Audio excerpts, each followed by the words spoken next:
you give us the details of Anthony Joshua's 2-fight deal with Turkey, please? So, look, it's just, when we were at the Canelo Alvarez fight, we had meetings with His Excellency, talked about a 2-fight deal. That first fight will take place, anywhere between October and December. And, I saw the names Dillian White and Jared Anderson mentioned. They were 2 names that were discussed in probably 5 or 6 names. And that's if it's not a bigger fight. So if it's not Tyson Fury or if it's not Daniel Dubois or whatever, then obviously we're going to need an opponent. And he's had the operation now. Everything went well. And he's going to just rest up and get back into camp. Is it more likely that he's not really going to fight until December, realistically? I mean, December's fine. Like, I think he'd be good to go in October probably. But whenever His Excellency, proposes a date, he'll be ready. Is his next fight likely possibly in Riyadh or America or? Yeah, I think Riyadh, again, it depends who it's against. I think there is probably a general feeling that AJ against Fury would take place at Wembley, and I think that's great news. Even though it'd be a huge event in Riyadh. But again, it's not, like, being honest, no one's been reaching out. I've seen all the stuff to and from on social media. There's no conversation. I mean, have I mentioned it? Me and Spencer and Frank, George, yeah, probably. But no one's talked about a date, a proposal, a deal, and we're not at that stage yet. So we're hopeful that will happen, but it's not at the moment. What did you think? Obviously, Fury's putting out these small training clips, etc., but did put a video out just to let everyone know that this, there isn't kind of a comeback on the horizon. But we're just ignoring all this, yeah? Yeah, I think it's like, I don't know, it's like every time someone puts something, like AJ put something out, didn't he, saying, one day I'll be stood across the ring from this man, blah, blah, blah, blah, and then Fury comes out and says, just want to let everyone know I'm officially retired. It's like, I don't know. I mean, I was quite enjoying Fury's posts over the weekend. I thought it was good value, and he's having a good time. Listen, good luck to him. Whatever makes you happy. So if that is a return to the ring, we'll be waiting and we'll be ready. If it's not, there's nothing we can do, and we wish him all the best. So I feel like Fury loves boxing. I feel like he's a competitor, and I feel like he knows he's still got a lot left in the tank. It's not like he's declining, but as we saw with random comment, but like Delicious Ori. Yeah, a bit once has won that, yeah? Yeah, I mean, I think there's 2 ways you could look at it. One is it's a quick decision. He had a professional debut that he got a lot of criticism for, and didn't want to do it anymore. You could say, well, whoa. I think AJ posted saying, like, you're a great fighter, take your time, kind of thing. But on the other hand, you could say it was a very honest decision, especially to do it so early. I mean, have you ever heard of this? No, completely unknown. Obviously, he signed a big deal with Queensbury. So financially, he could have kept going and made all that money. But if your heart's not in it, your heart's not in it. And you've got to respect it. I suppose you've got to respect. When I had a meeting with him, I didn't feel that his heart wasn't in it. But he was talking about WWE, he was talking about acting, he was talking about all this, other stuff and education, and maybe it made me think that how much does he love the sport? The sport is a very tough sport. It's a very dangerous sport, and you've got to be obsessed with the sport. And that's the same with any job. If you want to be the best at it, you've got to be obsessed with it, and you've got to love boxing. And he clearly didn't love boxing, and obviously, I guess if he would have had the debut and knocked the guy spark out and everyone was ranting and raving about Delicious Ori, would it have been the same? Maybe. But, big respect to him for making the call. And it's not a sport to be in if your heart's not in it, even at that level. And if Fury's heart's not in it, maybe he'll never come back. But I believe his heart is in it. Is your heart? And my heart is so deep in the game, I can't even tell you. Like, I'm so in love with the sport of boxing. It's my absolute life. I have the biggest passion for it. Nights like tonight, just You can't buy the experience, the occasion. And, you know, I was talking to Sugar Nunes and his trainer, Edward Montiel, and they were saying that when he first started, he wanted to train with Montiel, and he had to get on a bus every day. And it was 2 hours there and 2 hours back. But he had no money, and he couldn't afford to get the bus every day. So the Montiels had to speak to the bus driver and say, listen, keep it sweet. And then eventually he got a car, but apparently, let's just say the paperwork might not have been 100% legit. And he kept getting pulled over by the police. And the police would phone the Montiels and they'd say, look, he's a young kid, he's training in the gym. Can you let him go? And so when you see someone like that completely change their life through the sport, it's an unbelievable feeling, you know? And he's such a nice, you know, people in boxing generally are such nice people. They're good-hearted people. And, you know, I said to him just in the lift, literally before I came on this Zoom, Sugar, congratulations. Tonight, your life changed forever. And he just went, oh, thank you. And that's the feeling, is being a small part of making a massive difference and changing someone's life. They do it because they have to go in there and fight. But if you can be a small part of that, it's a wonderful feeling. And that's why your heart is definitely in it, yeah? No, my heart, that I would say that's the main reason. My heart is in it because I want to be able to compete in life. And I wasn't good enough in any sport to be a competitor. So the only other way to compete is in business. This is the most ferocious business you could ever work in. So my heart is in it to compete and win for the company and the legacy of my dad. Money, I suppose. You know, we make a lot of money in other sports, but I wouldn't say not thought about any money we've made this week at all. The whole time I've been here, it's just about trying to see the kid win. So, but I just love the sport. I just love the sport. Do you think 2025 is the year that you make a comeback as a promoter? See, I got all serious. You and Colm, you know, I get stick, right? It's like, oh, Eddie's fighters never win. All of a sudden, we come to Japan, spank this geezer, new world champion. No one even meant, like, it's like, you know, but to be honest with you, I'm so mature now. I'm past all those idiotic comments. Okay, no, that was a bit too much, to be honest with you. Right, Edward, bring it down a bit. Your head's pinging. Right, let's fire a few things. 5v5 in August, not happening. No?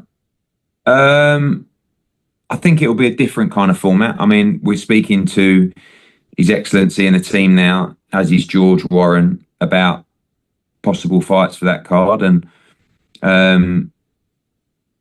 don't think you'll see a 5v5 format, but you will see Matchroom and Queensberry fighters on the card. But it's being worked on, and I'm sure His Excellency will make an announcement soon. For August, though, or not necessarily? For August. For August. Okay, no problem. What can you tell us about Callum Smith and Anthony Yard? Nothing really. I mean, I think that people are jumping the gun a little bit there, if I'm honest. There's been no recent negotiations for Callum Smith against Anthony Yard.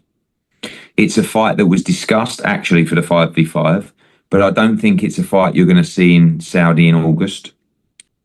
There is much more negotiations going on between Matchroom and PBC for the Callum Smith-David Benavidez fight. Really? So that's more like... Yeah. At the moment, anything can change. But right now, as I talk to you, there hasn't really been any serious conversations about the Yard fight recently. There has been a lot of serious conversations about the David Benavidez fight. So we will have to see what plays out. Obviously, Callum's in a great position. The Yard fight is one I think he'd definitely entertain. You know, some kind of homecoming in Liverpool to defend the interim world title. But Callum wants to try and become a two-division world champion. Doing that against Benavidez is a tough ask, but it's the kind of fight Callum wants to be in. He's not here to just tick over and just, you know, he wants to try and be in the biggest fights possible, challenging for the world title, and that would be a huge fight in the States. Okay. Dave Allen, have you re-signed him? Did you ever have Dave Allen under a promotional contract? Good question.